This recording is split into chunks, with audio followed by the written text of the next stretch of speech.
భక్తివన్ ప్రేక్షకులకి శుభోదయం. 22/4/2026 స్వస్తి శ్రీ చాంద్రమానం శ్రీ పరాభవనామ సంవత్సరం ఉత్తరాయణం వసంత ఋతువు వైశాఖ మాసం శుక్లపక్ష పంచమి బుధవారం. పంచమి ఉదయం 6 గంటల 10 నిమిషాల వరకు, అనంతర షష్ఠి పూర్తిగా ఉంది. రాత్రి 3 గంటల 54 నిమిషాలు తెల్లవారు వరకు ఉంది. ఆరుద్ర నక్షత్రం తెల్లవారుజామున 3 గంటల 4 నిమిషాల వరకు. వర్జం ఈరోజు మధ్యాహ్నం 3 గంటల 31 నిమిషాల నుండి 2 గంటల 1 నిమిషం వరకు. దుర్ముహూర్తాలు ఉదయం 11 గంటల 33 నిమిషాల నుండి 12 గంటల 23 నిమిషాల వరకు. సూర్యోదయం 5:42, సూర్యాస్తమయం 6:13. అమృతగడ సాయంత్రం 5 గంటల 45 నిమిషాలు 7 గంటల 15 నిమిషాల వరకు. రాహుకాలం మధ్యాహ్నం 12 గంటల నుండి 1 గంట 30 నిమిషాల వరకు రాహుకాలం. శుభ సమయం ఉదయం 6 గంటల నుండి 7 గంటల వరకు శుభకాలం, మధ్యాహ్నం 3 గంటల నుండి 4 గంటల వరకు శుభకాలం. అతిగండం మధ్యాహ్నం 1 గంట 48, బాలువ ఉదయం 6:11, కౌలవం సాయంత్రం 5:03.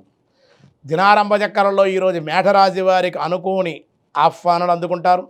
ధన గౌరవ లాభాలు. వృషభ రాశి వారి సంతానం వల్ల లాభము, శుభకార్యాలకు హాజరయ్యే అవకాశం. మిథున రాశి వారి చేయి కృషి యందు అభివృద్ధి, ధనాదాయ లాభాలు ఉన్నాయి.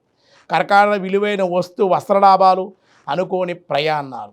సింహరాశి వారికి వాతము వంటి అనారోగ్య సమస్యలు, ఆహార విషయంలో సమస్యల వల్ల ఇబ్బంది పడే అవకాశాలు ఉన్నాయి. సమయాన్ని భుజించడం, సమయాన్ని నిద్రపోవడం చేయాలి. కన్యారాశి వారి స్నేహితులు కలుసుకొనుట, మృష్టాన్న భోజనాలు, బంధు సంగమం ఉండే అవకాశాలు. తులారాశి వారికి ఈరోజు కొంచెం శ్రమ అనంతర శుభ కార్య లాభాలు ఉన్నాయి. వృశ్చిక రాశి వారి స్త్రీ సౌఖ్యం, ధనవృద్ధి, విదేశీ ప్రయాణ లాభాలు. ధనస్సు రాశి ఉన్నత విద్యా అవకాశాలు, ధనలాభం, దానివల్ల కుటుంబ ఆనందం, విద్యార్థిని విద్య ఉన్నత శ్రేణి ఉత్తీర్ణత పొందే అవకాశం. మకర రాశి వారి ప్రభుత్వ కార్యాల వల్ల లాభాలు, బదిలీలు, జీతం పెరిగే అవకాశం, ప్రమోషన్ల వల్ల ఆనందంగా ఉండే అవకాశాలు ఉన్నాయి. కుంభరాశి వారి కార్యజీయం, వివాహాది ప్రయత్నాలు కలిసి వచ్చే అవకాశం, ధనలాభం. మీనరాశి వారి కింది వారి వల్ల మాటలు పడే అవకాశం. ఉద్యోగం చేసేవాడు పై అధికారులతో కూడా జాగ్రత్తగా మాట్లాడాలి. వ్యాపారస్తులు జాయింట్ ధరలతో కూడా ఇబ్బందులు ఉన్నాయి కూడా కొంచెం జాగ్రత్తగా ఉండడం అన్ని విధాలుగా మీకు అనుకూలం. పంచమి బుధవారం కాబట్టి ఈరోజు అన్ని కార్యాలకి అనుకూలం. బుధవారం గణపతి ఆరాధనకి, దర్శనానికి, విష్ణు సహస్రనామ పారాయణకి, విష్ణు ఆలయ దర్శనానికి కూడా చాలా విశేషం.